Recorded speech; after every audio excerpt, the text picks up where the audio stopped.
Kepala pelatih timnas gimana progresnya Pak Eri? Oh, itu kan jelas kemarin seperti Coach Nova itu yang terbaik kita harus berikan. Dia sudah di 17, sekarang ke 20. Ya saya rasa tidak perlu didebatkan ya, dan kita harus mulai berinvestasi dengan pelatih-pelatih muda kita yang memang kalau kita lihat jumlahnya belum cukup. Kalau kita lihat di Jepang itu dengan total penduduk 100 juta lebih, jumlah pelatihnya itu jauh lebih banyak dari Indonesia. Nah ini yang kita harus ada percepatan dan berani mengintervensi pelatih-pelatih lokal, diberi kesempatan. Contoh di Liga 2 sekarang semua masih pelatih lokal. Tapi kalau di Liga 1 pelatih lokal tinggal satu. Nah ini hal-hal yang harus kita jaga. Dan kembali kalau pelatih untuk tim nasional kita berikan waktu untuk exco ataupun semua untuk melihat siapa yang nanti hasil interview ataupun dan kita tidak perlu buru-buru karena memang kan yang namanya ke depan itu nanti baru bulan Maret. Nah, itu ada pesan Anda. Tapi namanya udah mengerucut ke berapa Pak jumlahnya Pak? Belum, nanti ada prosesnya. Dari Belanda Pak? Dari Belanda lagi? Belum tahu. Kemarin Timur Kapan itu udah tiba di Indonesia ngapain Pak? Ada komunikasi mungkin Pak ke PSSI Pak? Tapi kalau di list 5 itu ya nanti dinamikanya pasti terjadi. Salah satunya ada nama beliau. Saya nggak bisa ngomong karena itu kan masih proses. Tuh, udah tuh. Oke, baik. Untuk bonus SEA Games, Asian Games dan Olimpiade.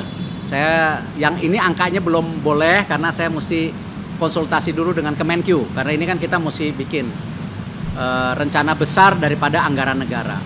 Alhamdulillah baru saja rapat dengan Bapak Presiden. Bapak Presiden ingin memastikan kesejahteraan atlet itu menjadi prioritas.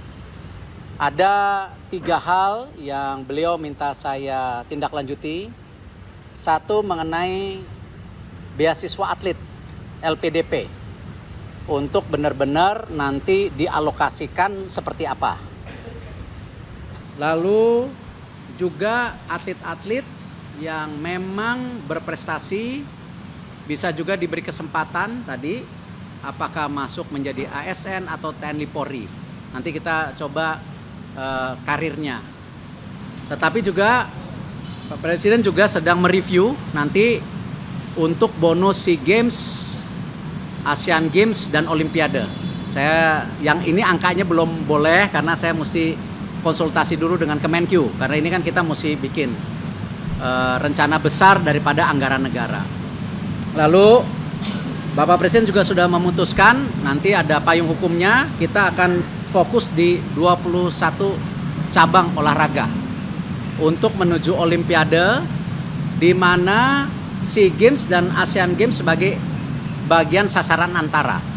Jadi semua seperti yang disampaikan tadi kepada saya dan saya juga sudah sampaikan ke semua cabur bahwa kita benar-benar harus efisien, tepat sasaran sehingga pengiriman atlet nanti tidak coba-coba lagi tapi benar-benar para tentu semua ada targetnya ya untuk cabur-cabur yang mengirimkan atlet seperti yang kita lakukan sekarang di SEA Games ataupun nanti Asian Games dan tentu Olimpiade. Dan luar biasa Bapak Presiden menginginkan juga atlet ini punya jenjang ya pendidikan dan juga pusat pelatihan yang prima. Kita negara besar, selama ini kita terlewatkan dengan banyak-banyak negara Asia Tenggara. Nah, kita harus mulai membangun. Makanya Bapak Presiden akan membangun pusat olahraga nasional ya, dan di dalam situ juga ada akademi untuk olahraganya. Jadi para atlet muda yang usia 12 tahun jangan putus sekolah, tetapi dia diimbangkan dengan edukasi tapi sembari berlatih sampai dengan jenjang-jenjang karir berikutnya ataupun tingkat prestasi berikutnya. Nah, ini beliau sudah menyiapkan tanah ya, itu sebesar 300 hektar. Tapi izin saya nggak boleh umumin dulu karena ini masih dalam proses administrasi dan di situ juga ada fasilitas asrama, lalu ada sarana latihan dan semua kesehatan yang terbaik. Bapak Presiden ingin memastikan atlet kita mendapatkan fasilitas terbaik. Itu yang saya bisa sampaikan.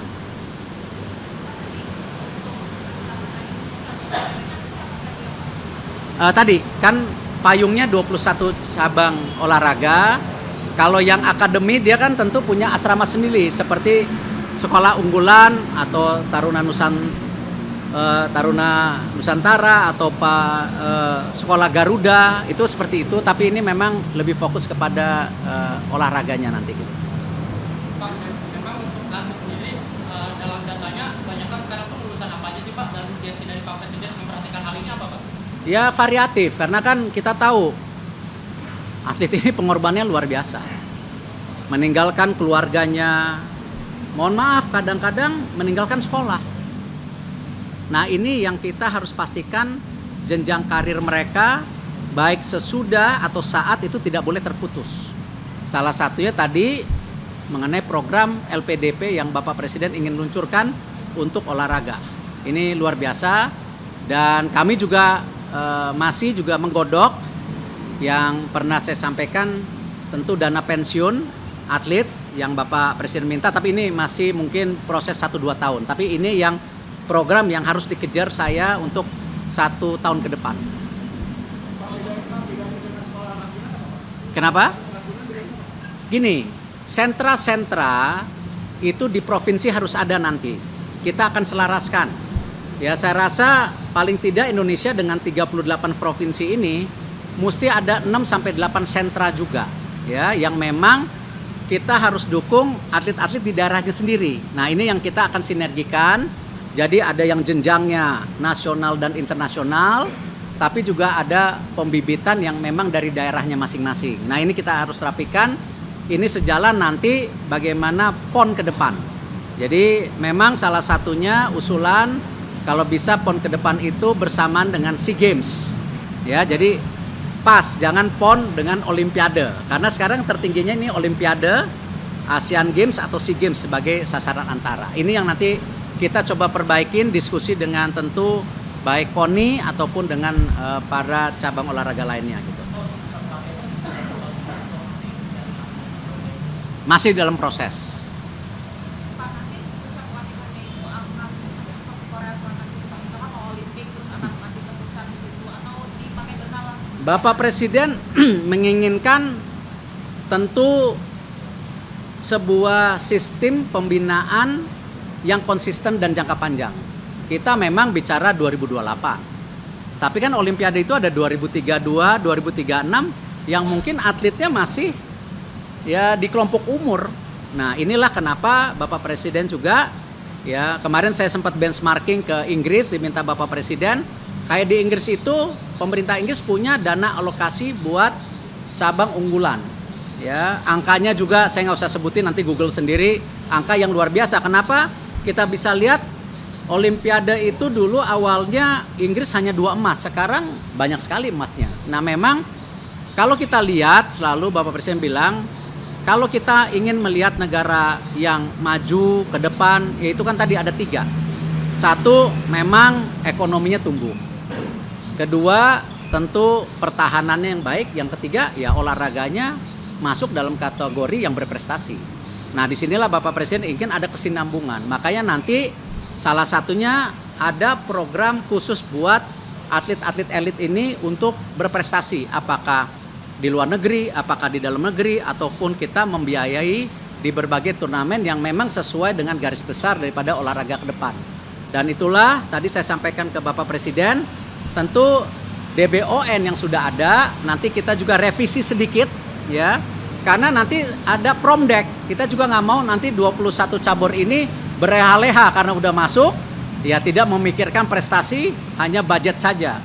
Nah ini mesti ada promdek, ada mungkin 3-4 cabur nanti yang akan menunggu. Jadi kalau cabur yang besar, lengah, tidak berprestasi, cabur yang di bawahnya ini akan bisa menggantikan cabur-cabur yang 21 ini. Ini saya rasa tepat, sehingga semua pimpinan cabur, KONI, KOI harus bersatu. Dan saya kembali ditekankan juga tidak ada lagi dualisme di cabang olahraga. Saya sudah mengirimkan surat kepada KOI dan KONI untuk musyawarah dalam mufakat sehingga di Desember ini bisa tuntas, kalau tidak di bulan Januari nanti kita ambil alih.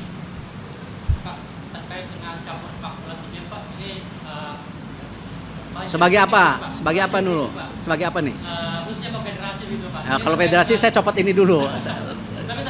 dinamika ini Pak terkait SEA Games juga Pak, ini kan ditargetkan ini meraih perak begitu ya Pak, ini publik pada menyayangkan padahal kita di edisi sebelumnya ini bisa mengakhiri puasa emas selama 32 tahun Pak, ini gimana Pak dengan banyaknya budget kritis Pak, kabarnya ada pesimis Pak? Perspektifnya begini, kita sebagai Kemenpora tidak bisa lihat satu persatu. Kemarin kalau teman-teman media ingat, budget awal Kemenpora itu hanya 10 miliar. 10 miliar itu mengirim 120 atlet. Tapi alhamdulillah Bapak Presiden menginstruksikan saya untuk mencari jalan kepada Pak Purbaya waktu itu untuk memang menambah anggaran dan menyisir anggaran kami. Ya, jadi bukan nambah tapi nyisir juga. Nah, alhamdulillah sekarang kan budgetnya sudah mencapai 66 miliar. Artinya kita mencari, menyisir dan menambahkan hampir 56 miliar. Nah, dari 56 miliar ditambah 10, 66 miliar, akhirnya terbentuk kurang lebih kita bisa mengirim hampir 946 atlet. Yaitu kalau kita lihat perbandingkan dengan negara-negara yang ikut SEA Games, kita masih ranking 4. Karena di atas kita ada Thailand 1.800 atlet kalau tidak salah, ada Filipina 1.000 lebih, ya 1.200, lalu ada juga Vietnam, dan kita keempat. Nah, targetnya kita memang di ranking 3. Nah, kalau kita lihat prestasi medali emas kita di Kambodia itu kemarin 87 emas. Dan menariknya SEA Games itu tidak ada konsistensi daripada nomornya. Jadi kayak di Thailand ini kita kehilangan hampir 41 emas yang kemarin di Kambodia kita dapat. Akhirnya hari ini kita baru berdasarkan 46 emas. Nah, kalau 46 emas, kalau kita mau ranking 3, itu kan kita harus kembali ke 80 emas. Padahal 41 nomornya yang emas nggak dipertandingkan. Ini bukannya apa-apa, ini kebijakan tuan rumah. Nah, disitulah kenapa kita melakukan evaluasi bersama cabur-cabur. Ya, apalagi kita sudah berikan leluasa untuk mendukung semua cabur dengan target-target medali tertentu, ada perunggu, ada perak, ada emas, ya. Ini yang kita kumulatifkan. Kenapa targetnya itu kalau bisa 80 emas. Nah, cabur-cabur bergu hari ini karena ingat tuan rumahnya Thailand. Ya. Ini memang target-target yang tentu kita bisa dapatkan baik di futsal, baik di bola basket atau voli ataupun sepak bola, ya kita harus melihat bukan pesimis. Karena memang tuan rumah pasti ingin juara sepak bola, ingin juara bola basket dan lain-lainnya. Artinya apa? Angka-angka ini ya memang angka prediksi saat ini. Tapi apakah dari Kemenpora tidak mendukung federasi untuk mengirim atlet terbaiknya dan komposisi terbaik kita sudah lakukan tadi dengan 946 atlet dengan anggaran 66 miliar. Jadi ini kita dorong. Nah, cuman ya kita harus realitas. Tapi kalau ternyata target-targetnya di atas targetnya, alhamdulillah.